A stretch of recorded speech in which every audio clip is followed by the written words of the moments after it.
Hello everyone, Fantasticairy here with another video. This week I gotta paint some scenery from outside. Unfortunately where I live, spring is still about a month away. We have lots of snow everywhere as you can see here. I've been out and about when we can go walk around, otherwise you just sink in the snow. But I was inspired and I painted a page full of cedar trees and kind of winter scenery, as I don't really paint a lot of the winter scenery. So I thought I'd share that with you before we get started with this week's video. I find cedar bark very interesting to paint. It's very windy and has a different shape to it. I really can't wait for spring, once everything's green again. We got flowers and bugs, and I'm just super excited. I'm definitely more of a summer person, a summer and autumn person I would say. Next year I will push myself to paint more winter scenery. But for now I'm excited to get into spring, go on hikes and go on walks and share that with you guys as I paint out in the open. Plein air painting, so stay tuned for that. But for now, where I live in this part of the world, I'm gonna have to be patient, as Mother Nature, she doesn't care if we want spring or not. It's been a very long winter. Alright, on to the painting process. And in this week's video, as you see on the title, it's gonna be painting some wild strawberries. The colors of the strawberries are so beautiful when they sprout. We have so many wild strawberries where I live, and they're super tasty as well. Even my dogs love them. The vibrant colors of the red and the greens really does remind me of an early summer, and it makes me super happy, so I decided to paint some strawberries. I started off by painting in the red strawberries first, and wild strawberries don't really grow like a perfect store strawberry you would usually buy. They're kind of more round and randomly shaped, as nature is imperfect, and that's also what makes it beautiful. And then painting those vines coming out of the strawberries, and then I'm gonna shape in the leaves, or block in the leaves next, using a wet on wet technique and kind of just letting the colors blend together naturally with the water and the paint, giving it a very organic feel. Using my crimson red hue and my green colors, and then of course mixing either purple or browns to the greens or to the reds to get a darker saturation or a darker hue. I kept the palette very vibrant. I don't paint a whole lot of strawberries, and I think I'm going to make a habit of painting more berries. I think raspberries should be next. I had this weird thing happen on this page of paper. I don't know if it was from the oils of my skin. I usually use a glove when I paint, but the water paints didn't seem to want to be absorbed into the paper, almost like it had a waxy film on it. But you have to work with what you have, and it actually kind of ended up working out. It gave the strawberries this fuzzy kind of look, which I really love. Now I'm adding in a flower, as I forgot to leave a little space for the flowers. They're usually white, typically white on wild strawberries, but I decided to give these flowers a pink look.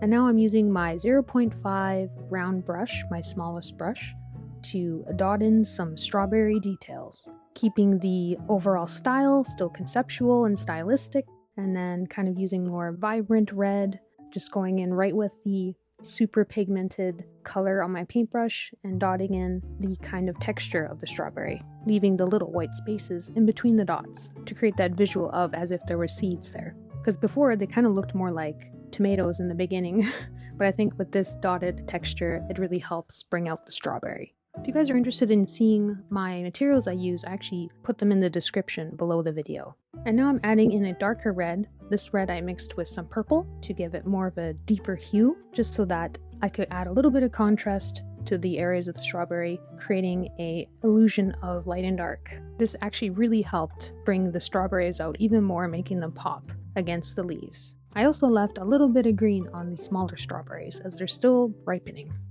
Of course, using reference, I googled wild strawberries, but of course it deviated from the reference once I got an idea of what I was going for. Now I'm darkening the leaves, adding in a darker green to the lighter areas. The right side of the overall illustration is lighter compared to the left side, so I create that illusion of light and dark.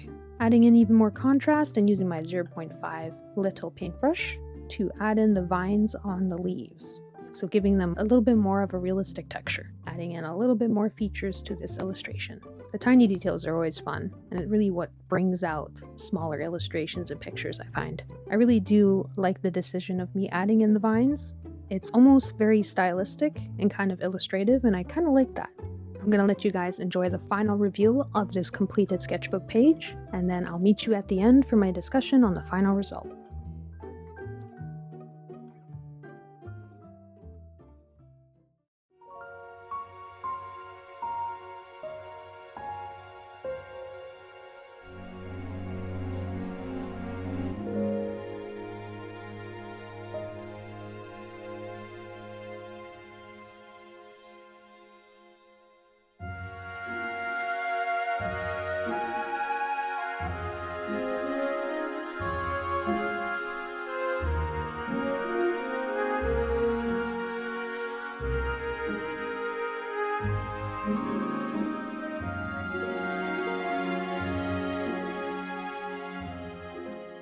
I'm really happy with how this turned out. I'm actually a little bit surprised of the style of this illustration. This illustration reminds me of a spring-themed kitchen, or my grandmother's curtains, or something like that. It's got this very satisfying vintage feel, I find, and the colors worked out really well. I added in a little bit of splashes of a yellow hue to the background around the strawberries just to fill in that composition, and altogether it works really well. And of course I used my Jelly Roll white gel pen to dot in some highlights on the strawberries. I do wish I would have kept the flowers white, but I'll just keep that in mind for the next time I paint some strawberries.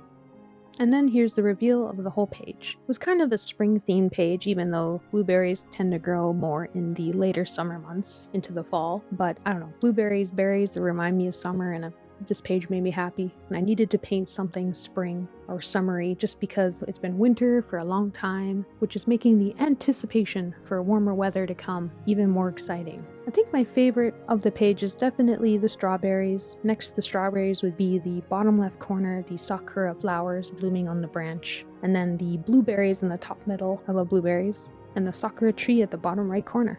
The colors of this page are very vibrant, inviting, and fun. Adding in the little circular palettes all over the page adds to the theme. I just wanted to fill in the white spaces around the illustrations a little bit more, so I decided to go crazy with the dots. Thank you so much for watching, guys. I hope you enjoyed this video. Please comment below if it's already spring where you are, or if you're still like me and you're stuck in perpetual winter. But we'll make it through together, I promise. If you're interested in purchasing any of my artwork as prints or stickers, you can check out my imprint shop, link in the description below, as well as all my social media. You can find me there. And then again, all my art supplies that I use, I share with you in the description below, so you can check that out if you're interested. Sometimes I forget to say what I'm using in the video. That's all for now, guys, and I'll see you next week. Thank you so much for watching again. Like and subscribe if you want to see more. I will see you next week, and have a good day, or night, or wherever you are in the world. Bye-bye.